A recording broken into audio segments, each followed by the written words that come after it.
तो मूवी के शुरू में हम वेंग फू नाम के आदमी को देखते हैं जो कुछ मैजिकल जेम्स का गार्डियन है। वो बताता है कि कैसे इन जेम्स में बहुत ही शक्तिशाली पावर्स हैं, लेकिन इनमें सबसे खतरनाक है बटरफ्लाई जेम, जो किसी के भी गुस्से को यूज करके उसे एक मॉन्स्टर में बदल सकता है। इन जेम्स की शक्तियों का गलत इस्तेमाल भी हो सकता था, इसीलिए ऐसी बुराइयों से लड़ने की जिम्मेदारी थी इसके गार्डियंस की, यानी लेडी बक और कैट नोआर की, जिनकी पावर्स एक दूसरे से बिल्कुल अलग है। आगे हम मैरीनेट नाम की एक लड़की को देखते हैं जो पेरिस में अपनी फैमिली के साथ रहती थी। वो एक बहुत ही शाय और रिजर्व टाइप की लड़की थी और इसी कारण अपनी सोशल लाइफ को अच्छे से मैनेज नहीं कर पाती। उसकी मॉम उसे खुद पर भरोसा रखने को बोलती है कि इससे तुम्हें अपना कॉन्फिडेंस बढ़ाने में मदद मिलेगी। फिर जब वो अपने कॉलेज पहुंचती है तो वहाँ गलती से उससे क्लोई नाम की एक रिच लड़की के कपड़े खराब हो जाते हैं। गुस्से में क्लोई उसे मारने ही वाली थी, लेकिन एंड टाइम पर आलिया नाम की एक लड़की आकर ये सब रिकॉर्ड करने लगती है। कैमरा देखते ही क्लोई का बिहेवियर एकदम से बदल जाता है और वो मैरीनेट को धमकी देते हुए वहाँ से चली जाती है। मैरीनेट आलिया को थैंक्स बोलती है और उनकी बातों से पता चलता है कि कॉलेज में सब लोग मैरीनेट को पनौती समझते थे, क्योंकि वो जिस किसी चीज में भी हाथ डालती वो काम खराब हो जाता था और इसी वजह से बच्चे उसका खूब मजाक उड़ाते थे। तभी उसे अकेला देखकर क्लोई उससे बदला लेने आती है और मैरीनेट को बचने के लिए लाइब्रेरी में छुपना पड़ता है। यहीं उसकी मुलाकात होती है एड्रियन से, जो कि स्कूल का सबसे हॉट लड़का है और मैरीनेट भी मन ही मन उसे पसंद करती है, लेकिन शाई होने के कारण उसे अपनी फीलिंग्स के बारे में नहीं बता पाती। आगे हम एड्रियन के डैड गैब्रियल को देखते हैं, एक बहुत ही फेमस फैशन डिजाइनर और टाउन के सबसे अमीर आदमियों में से एक। उसकी वाइफ की हाल ही में डेथ हो चुकी थी और इसी वजह से वो और एड्रियन बहुत दुखी रहते थे। फिर पता चलता है कि गैब्रियल ने किसी तरह उस बटरफ्लाई जैम को हासिल कर लिया है और उसकी पावर से वो अपनी वाइफ को दोबारा जिंदा करना चाहता है। वो इन सब में इतना खो चुका था कि अपने बेटे के लिए उसके पास कोई वक्त नहीं था और इसी वजह से एड्रियन भी उन्हें बिल्कुल पसंद नहीं करता। फिर गैब्रियल बटरफ्लाई जैम की क्रीचर को समन करता है, लेकिन वो उसे बताती है कि मैं तुम्हारी वाइफ को जिंदा करने में कोई मदद नहीं कर सकती, क्योंकि वो पावर सिर्फ लेडी बक और कैट नोआर के पास है। गैब्रियल उन्हें समन करने का तरीका पूछता है, जिस पर क्रीचर बताती है कि वो तो किसी बड़ी तबाही को रोकने ही आ सकते हैं। गैब्रियल कहता है कि अगर ऐसा है तो वो पूरी दुनिया में आग लगा देगा, फिर चाहे इसमें उसकी जान ही क्यों न चली जाए। ये कहकर वो जैम को खुद पर लगा लेता है, जिससे हजारों बटरफ्लाई के रूप में उसकी शैतानी शक्तियाँ रिलीज होने लगती हैं। मास्टर वेंग फू ने भी इस खतरे को सेंस कर लिया था और इससे निपटने के लिए वो गार्डियंस को रिलीज करने की सोचता है, ताकि वो जाकर अपने लिए एक ऑनर चुन सके। और रिलीज होते ही वो दोनों वहाँ से बाहर निकल जाते हैं। इसी वक्त मैरीनेट भी क्लोई से बचने के लिए भाग रही थी और तभी रास्ते में उसे वेंग फू नजर आता है, जिसका गार्डियंस को पकड़ने के चक्कर में एक्सीडेंट होने वाला था। वो किसी तरह हिम्मत दिखाकर उसे बचा लेती है और हम देखते हैं कि लेडी बक वाली इयररिंग उसके बैग में चली गई है। वेंग फू समझ जाता है कि लेडी बक ने इसी लड़की को चुना है, लेकिन इससे पहले कि वो मैरीनेट को कुछ बता पाए वो क्लोई के डर से वहाँ से भाग जाती है। बचते हुए वो एक एंटीक शॉप में आती है, जहाँ वो इयररिंग उसके बैग से निकलकर चमकने लगते हैं और वो क्यूरियस होकर उन्हें पहन लेती है। ऐसा करते ही उससे एक क्वामी बाहर निकलती है, जिसका नाम था टिकी। पहले तो उसे देखकर मैरीनेट बहुत डर गई थी, लेकिन फिर टिकी उसे सारी बात समझाती है कि कैसे तुम एक हीरो बनने वाली हो और फाइनली अपनी पावर से उसे लेडी बक में बदल देती है। वहीं दूसरा गार्डियन जैम एड्रियन को मिलता है, जिससे कि वो कैट नोआर बनने वाला था। दूसरी तरफ हम एक आदमी को देखते हैं जिसे गैब्रियल की छोड़ी हुई बटरफ्लाई ने अपने वश में कर लिया था और वो उसे एक मॉन्स्टर में बदल देती है। दोनों गार्डियंस यानी लेडी बक और कैट नोआर उसे रोकने जाते हैं और यही उन दोनों में पहली मुलाकात होती है। उन्हें एक दूसरे की असलियत का कोई आइडिया नहीं था और इसी वजह से उनके बीच बहस होने लगती है, जहां दोनों ही खुद को सुपीरियर मान रहे थे। तभी अचानक वो स्टोन मॉन्स्टर उन पर अटैक कर देता है, पर उन दोनों को अभी तक अपनी पावर्स का कोई आइडिया नहीं था, जिसके कारण मॉन्स्टर को रोकना मुश्किल हो जाता है। फिर धीरे धीरे लेडी बक अपनी पावर्स को समझने लगती है और कैट नोआर की मदद करने के साथ साथ वो स्टोन मॉन्स्टर को नष्ट करने में भी कामयाब हो जाते हैं। यहीं उनकी नजर उस आदमी से निकली उस बटरफ्लाई पर पड़ती है, जिसे देखकर वो बहुत हैरान होते हैं। तब भेस बदलकर वेंग फू वहाँ आता है और उन्हें जेम्स और उनकी पावर्स के बारे में बताता है कि लेडी बग अपने माइंड से किसी भी चीज को क्रिएट कर सकती है और वहीं कैट नोआर की ताकत है उसकी डिस्ट्रक्शन पावर।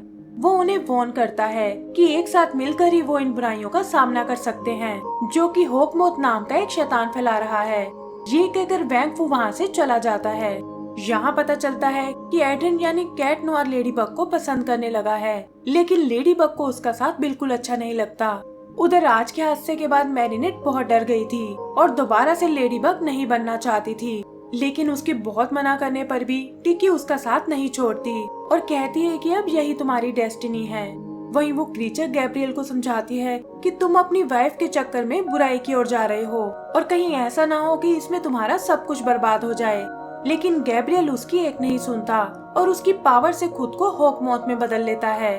वो लेडी बग और कैट नोयर के मिराकल्स को हासिल करना चाहता था ताकि अपनी वाइफ को जिंदा कर सके, पर इसके लिए उसे बहुत तबाही मचानी होगी।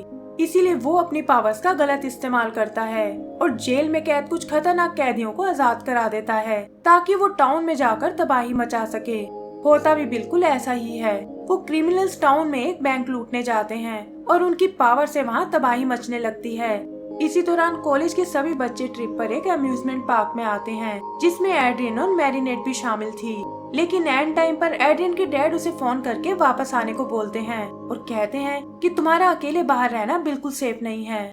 उधर वो क्रिमिनल्स भी आतंक फैलाने उसी पार्क में आ गए थे और अपने पावर से वहाँ तबाही मचाने लगते हैं। मैरीनेट जो वापस घर की ओर जा रही थी, देखती है कि उसके फ्रेंड्स की जान खतरे में है और उन्हें बचाने के लिए उसे ना चाहते हुए भी लेडी बग बनना पड़ता है। क्रिमिनल्स उसे रोकने के लिए एक बैलून का यूज करते हैं जिसे अपने मैजिक से उन्होंने बहुत बड़ा बना दिया था। वो बैलून उसे कुचलने ही वाला था, लेकिन तभी उसकी मदद करने कैट नोयर वहाँ आता है। वो दोनों मिलकर उनका मुकाबला करने लगते हैं और उन्हें समझ आता है कि एक साथ आने पर उनकी पावर्स कई गुना बढ़ गई है। इसके बाद वो क्रिमिनल फेरिस व्हील और रोलर कोस्टर को टारगेट करते हैं जिसमें कि उनके फ्रेंड्स बैठे हुए थे। वो दोनों अलग अलग होकर उनकी मदद करने जाते हैं, जहां लेडी बग पहले क्लोई की जान बचाती है और फिर उस रोलर कोस्टर को भी सेफली नीचे ले आती है। वहीं कैट नोयर व्हील पर उस क्रिमिनल का सामना कर रहा था और लेडी बग भी उसकी मदद करने पहुंच जाती है। वो उन क्रिमिनल्स को उस जॉइंट बैलून में फंसा देते हैं जो एक नुकीली बिल्डिंग पर लगते ही बर्स्ट हो जाता है। इसके बाद वो बटरफ्लाइज उन क्रिमिनल्स की बॉडी से बाहर निकल आती हैं और सामने दिखाई देता है होक मौत का चेहरा, जो उन्हें वार्न करता है कि अगली बार वो उन पर कोई रहम नहीं खाएगा। लोगों में उनकी पॉपुलैरिटी बढ़ती जा रही थी और वो पेरिस के सुपर हीरो बन चुके थे। इसी तरह आगे भी वो गैब्रियल के काफी मॉन्स्टर्स को रोकते हैं जिन्हें वो टाउन में तबाही मचाने के लिए भेजता था और इसी वजह से वो उन दोनों से जलने लगता है। लेडी बग और कैट नोयर भी अब अपने काम में परफेक्ट हो चुके थे और इसका असर मैरीनेट की पर्सनल लाइफ पर भी पड़ता है, जो पहले से कहीं ज्यादा कॉन्फिडेंट हो चुकी है और क्लोई भी अब उसे बुली नहीं कर पाती। फिर एक शाम मौका देखकर कैट नोयर लेडी बग को प्रपोज करता है, लेकिन वो ये कहकर मना कर देती है कि मैं किसी और से प्यार करती हूँ। इसके बाद हम मैरीनेट को देखते हैं जो टिकी के कहने पर एड्रियन को प्रपोज करने आई है, लेकिन उसका भी प्रपोजल फेल हो जाता है क्योंकि एड्रियन तो असल में लेडी बग को पसंद करता था। वहीं गैब्रियल अपनी आखिरी चाल चलने की सोचता है और कहता है कि अगर आज मैं अपनी वाइफ को वापस नहीं ला पाया तो खुद भी हमेशा के लिए उसके पास चला जाऊंगा। असल में वो लेडी बग और कैट नोयर को जान से मारने वाला था ताकि उनकी पावर को खुद में मिला सके और इससे वो अपनी वाइफ को जिंदा कर सकता है। यही सोचकर वो अपनी पूरी ताकत से सिटी पर अटैक कर देता है, जिससे कि हर तरफ तबाही मचने लगती है।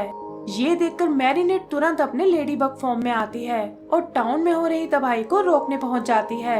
लेकिन एड्रियन को अभी भी इसकी कोई खबर नहीं थी। वो तो उदास होकर अपने रूम में लेटा हुआ था और यही सोच रहा था कि लेडी बग ने मुझे इनकार क्यों कर दिया। लेडी बग के लिए भी अकेले होक मौत का सामना करना बहुत मुश्किल था, लेकिन फिर भी वो हार बिल्कुल नहीं मानती। तभी एड्रियन का क्वामी आकर उसे सिचुएशन के बारे में बताता है कि होक मौत उनके टाउन को नष्ट करने में लगा है। एड्रियन अपने कैट नोयर फॉर्म में आकर निकल पड़ता है और हम देखते हैं कि एंड टाइम पर आकर उसने लेडी बग की जान बचा ली है। लेडी बग को लगता है कि शायद वो होक मौत को नहीं रोक पाएंगे और उसके रोकने के बावजूद कैट नोयर अकेले ही उसका मुकाबला करने एफिल टावर पर चढ़ जाता है, लेकिन उसके बाद होक मौत का कुछ नहीं बिगाड़ पाते। उल्टा होक मौत ही एफिल टावर को तोड़ना शुरू कर देता है, जिससे कि कैट नोयर नीचे नदी में जा गिरा था। लेडी बग किसी तरह उसे वापस ऊपर लेकर आती है, लेकिन देखती है कि शॉक के कारण वो बेहोश हो चुका है। तभी होक मौत वहाँ आता है, जिसकी ताकत का सामना लेडी बग नहीं कर पाती। वो उसके इयररिंग को निकालकर अपने अंदर समा लेता है और ऐसा करते ही उसकी पावर कई गुना बढ़ गई थी।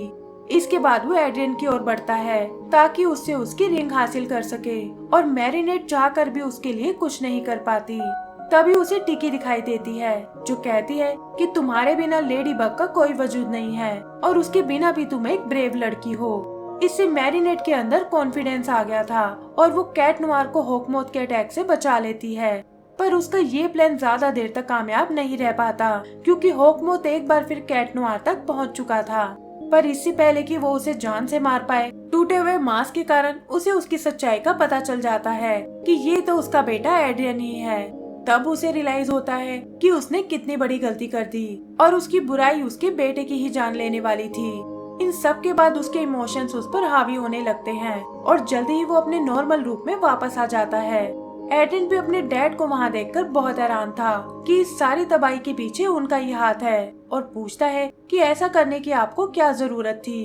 तब उसका डैड उसे बताता है कि ये सब मैंने तुम्हारी मॉम के लिए किया है क्योंकि उनके बिना हमारी लाइफ एकदम अधूरी है और मैं किसी भी तरह उसे वापस पाना चाहता था। वो एड्रियन से माफी मांगता है कि अब मैं समझ चुका हूँ कि डेथ से भी ज्यादा स्ट्रॉन्ग लव की पावर है जो मैं आज तक तुम्हें नहीं दे पाया। एड्रियन भी उन्हें माफ कर देता है और फिर वो दोनों एक दूसरे के गले लग जाते हैं। मैरिनेट ने भी ये सब देख लिया था और उसे पता चल जाता है कि एड्रियन ही असल में कैट नोयर है। उसकी इयरिंग भी उसके पास वापस आ जाती है जिससे कि एड्रियन के देखने से पहले ही वो लेडी बग बन गई थी। तभी वैंग फू आकर उसे कहता है कि अब तुम्हें एक आखिरी काम करना है और वो है अपनी क्रिएशन पावर से सिटी को ठीक करना। फिर लेडी बग उसे गैब्रियल का वो बटरफ्लाई जेम देती है और अपनी पावर से एक एक करके सिटी में हुई तबाही को ठीक करने लगती है। आगे का सीन कुछ टाइम बाद का है जहाँ आज कॉलेज का प्रॉम फेस्टिवल होने वाला है। मैरिनेट एक सुंदर सी ड्रेस पहनकर आती है लेकिन देखती है कि एड्रियन वहाँ कहीं नहीं है। फिर अपने फ्रेंड्स के कहने पर वो उसे बाहर ढूंढने जाती है जहाँ एड्रियन अभी भी लेडी बग को याद कर रहा था। जहाँ फाइनली मैरिनेट उसे अपनी सच्चाई बताती है कि वो ही असल में लेडी बग है और फिर वो एक दूसरे के साथ डांस करने लगते हैं। एंड सीन गैब्रियल के मेंशन का है जहाँ उसकी असिस्टेंट उसके बेसमेंट की ओर जा रही है। वहाँ एक जगह उसकी वाइफ की बॉडी रखी हुई थी जिसने गले में पीकॉक जेम पहना हुआ है और इसी के साथ हमारी ये मूवी खत्म हो जाती है। तो दोस्तों ऐसी ही और भी मूवीज देखने के लिए प्लीज हमारे चैनल को सब्सक्राइब करें और वीडियो को लाइक करना ना भूलें। Thank you.